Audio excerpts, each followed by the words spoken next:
یا عزیر علیہ السلام کو اللہ کا بیٹا مانا گیا، یا آخری نبی محمد صلی اللہ علیہ وسلم کو اللہ کی ذات کا ٹکڑا مانا گیا، ساری چیزیں جتنی ہیں یہ شیطان کی بندگی ہے۔ اور کہا جائے گا کہ کیا آدم کے بچوں، میں نے تمہیں منع نہیں کیا تھا کہ شیطان کی بندگی نہ کرنا، انہ لکم عدو مبین، وہ تمہارا کھلا دشمن ہے، تمہارا دشمن ہے، وہ ابلیس تمہارا دشمن ہے۔ کبھی کسی نے احساس دلایا ہے؟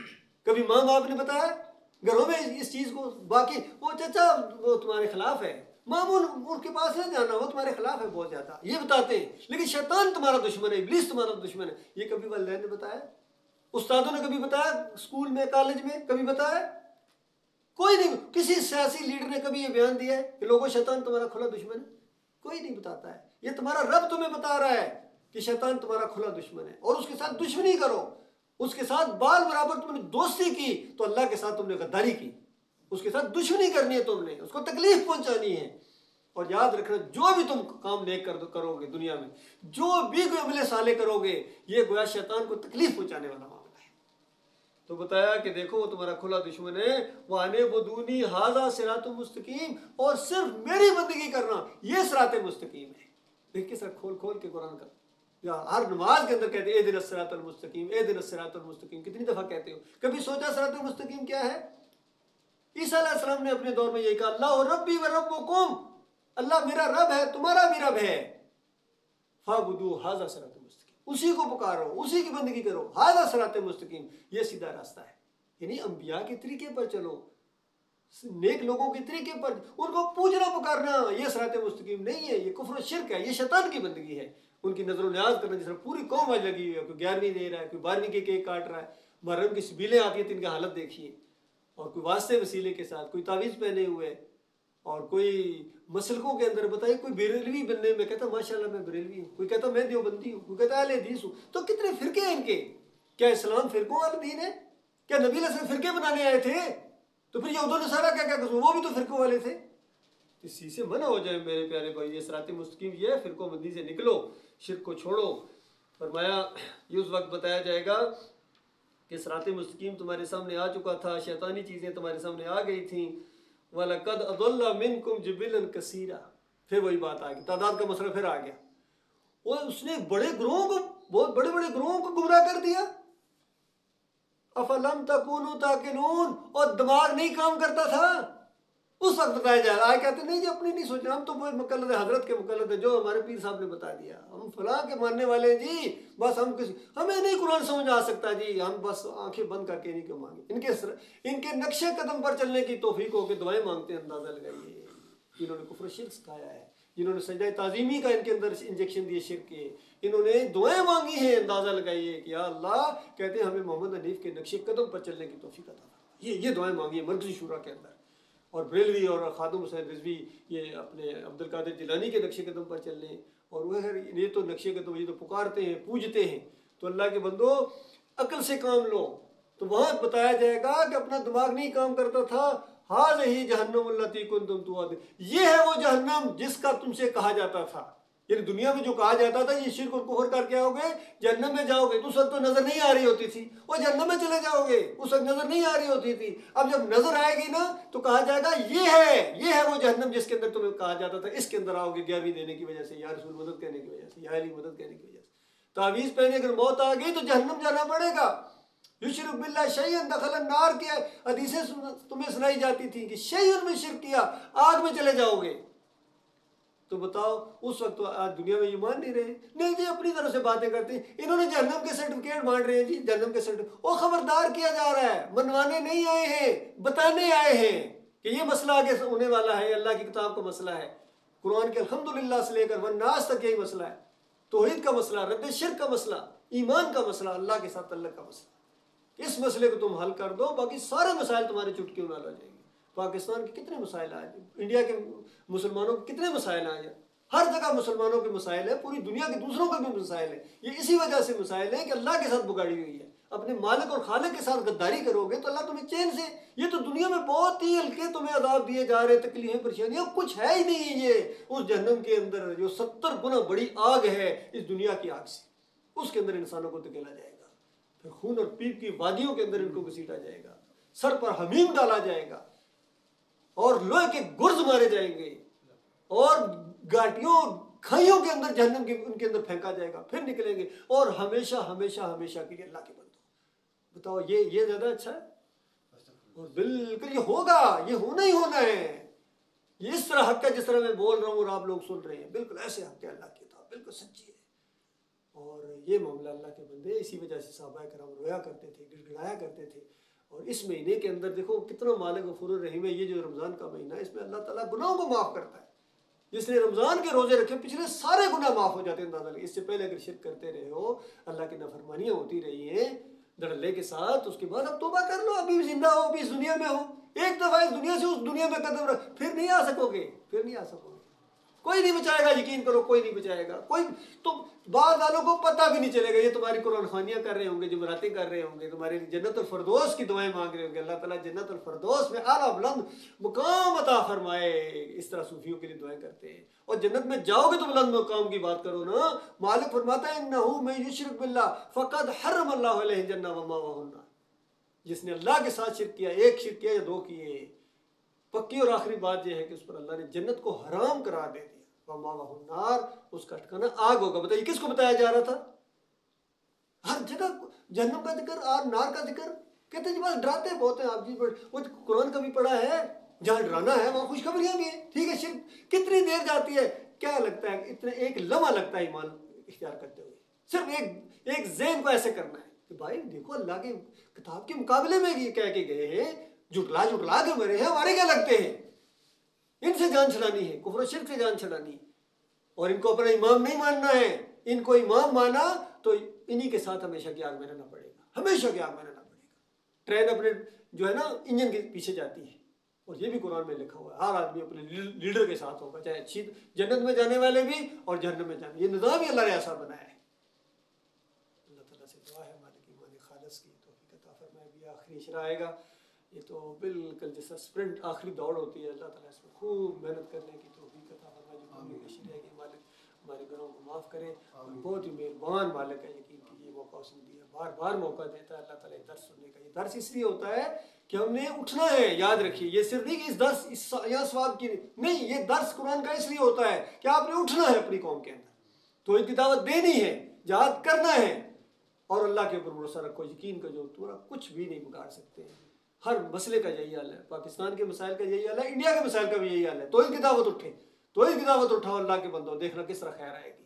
اللہ تعالیٰ حمایتی پیدا کرے گا، اللہ تعالیٰ آپ کی مدد کرے گا، اللہ سے دعائیں بھی مانگیں گے، اللہ دل کے دلوں میں آپ کا وقار ہے، جن کے دلوں میں آپ کی عزت ہے مالک، ان کو ہمارے قریب کر مالک، اور ایک ایسی اجتماعیت قائم ہو۔ اور یہ قائم بنیاد بن گئی ہے، پہلی اینٹ رکھ دی گئی ہے، یقین کیجیے۔